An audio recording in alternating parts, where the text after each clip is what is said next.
মাছ মারতে গিয়ে পড়ছে মহা ঝামেলায়। সে যখনই পানিতে বড়শি ফেলে সব সুতা এলোমেলো হয়ে গিট লেগে যায়। নতুন বড়শি বের করার পরেও একই অবস্থা। रुक तेरे को बताते। তো এখানে একটা ছোট বাচ্চা ভাঙ্গা বড়শি দিয়ে টপাটপ মাছ তুলতেছিল।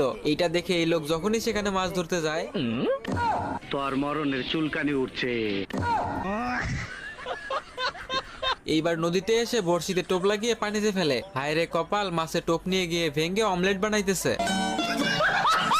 এই লোক ভেড়ার পিছনে একটা বাড়ি মারে। চামড়া জায়গাতেই আছে কিন্তু ভেড়া বের হয়ে গেছে।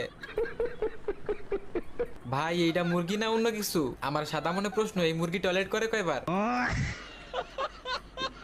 এইটা হচ্ছে ডিজিটাল হাঁস। ভাই হাঁসের চামড়া কলার মতো ছিলতেছে। এই যে দেখেন, গাছের উপরে ফল নাই কিন্তু গাছের নিচে ফলের 14 গোষ্ঠী। এখন আর ইট সিমেন্ট দিয়ে বাড়ি বানাইতে হবে না। দোকানে যান, একটা বাড়ির বক্স কিনেন, তারপর জমির মধ্যে এনে ফালাই দেন, সেকেন্ডে বাড়ি হাজির। তোরাই থাক ভাই, দেশের সব ইঞ্জিনিয়ার আর বিজ্ঞানীদের নিয়ে আমি উগান্ডায় চলে গেলাম।